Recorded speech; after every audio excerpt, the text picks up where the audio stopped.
Hi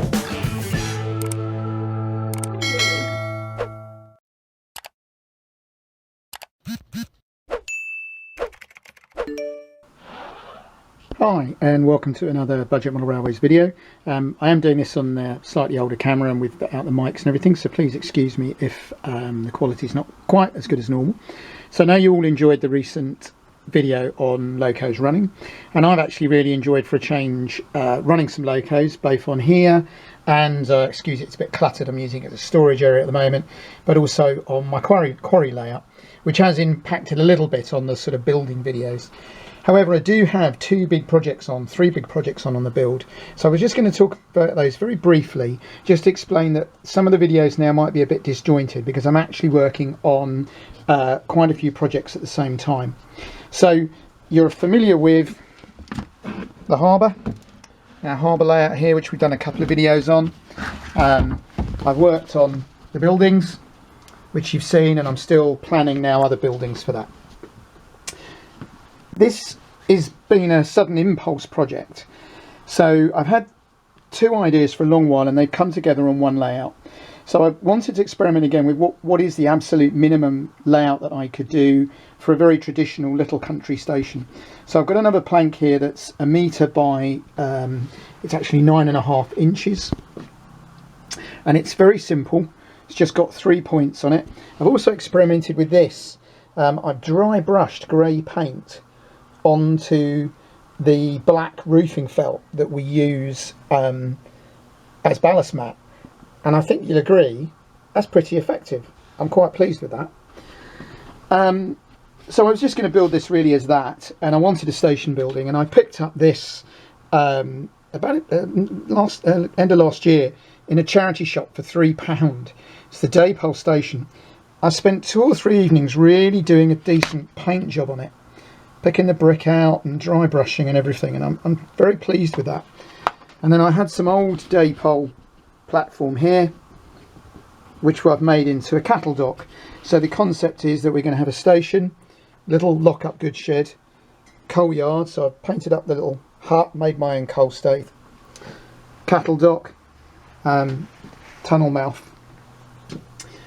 What that then got me to thinking is something I've toyed with for a long while, which is I scratch build things. So like the harbour layout's going to cost me next to nothing because I build the buildings. But a lot of people that watch our videos don't have those skills or don't think they have.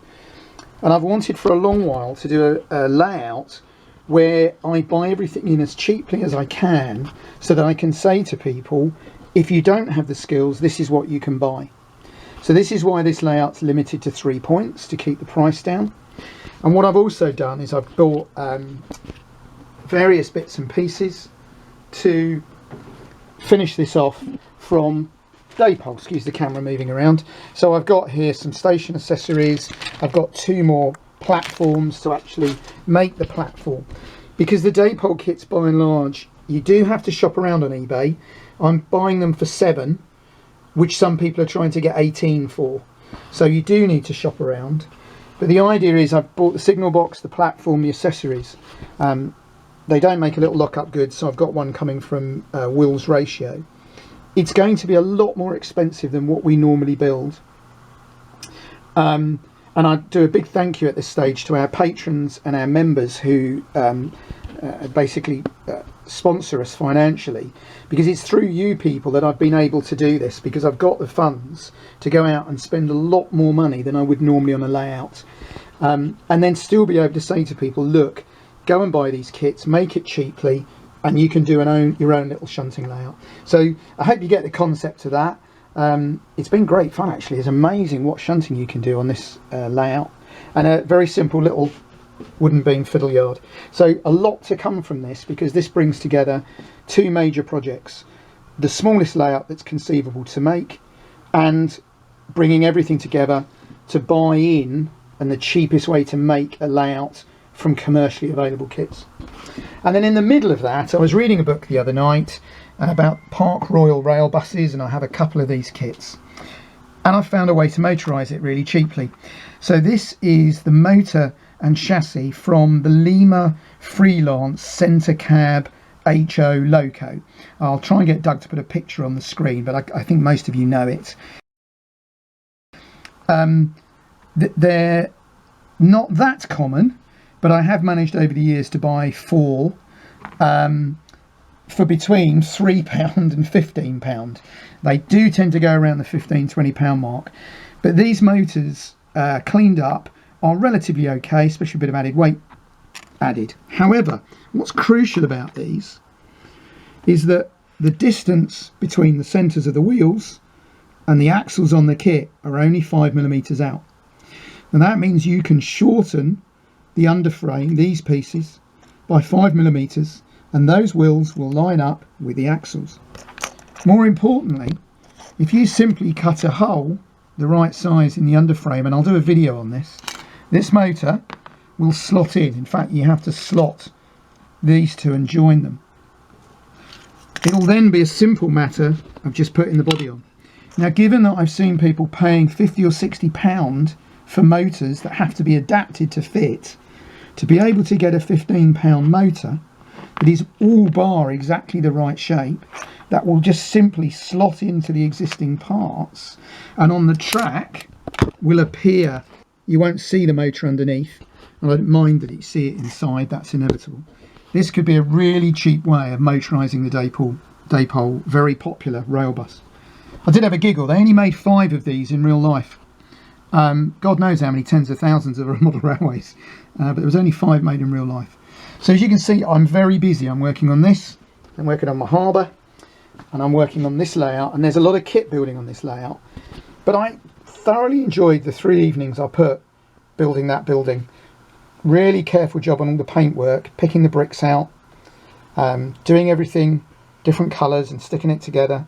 I think that building is as good as some of the plonked down resin ones, which will cost 4 or 5 times as much. And obviously we will have to do a video on how I've painted it to pick out the detail. But I'm quite impressed with that, and I'm very excited about this layout actually, because it brings 2 concepts together. So it's really just a long video to say please excuse us if the videos are a bit disjointed.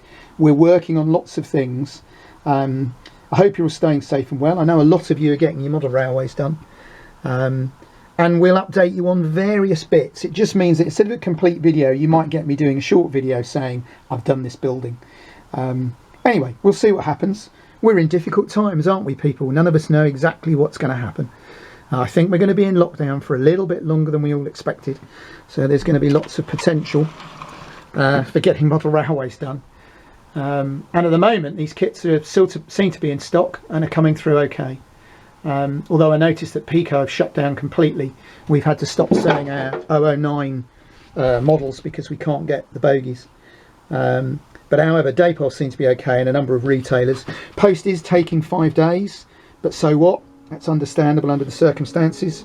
Hi Aid, one of our watchers, and all your mates who are doing such a great job in the post office.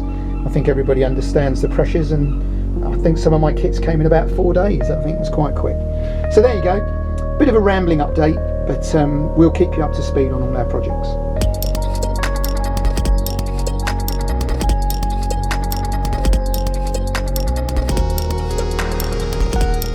Hi, thanks for watching the video and for the nice comments. Click on the left for a previous video in this series, click on the right for another video you might enjoy, and please don't forget to click to subscribe, like, comment, etc. Thanks again.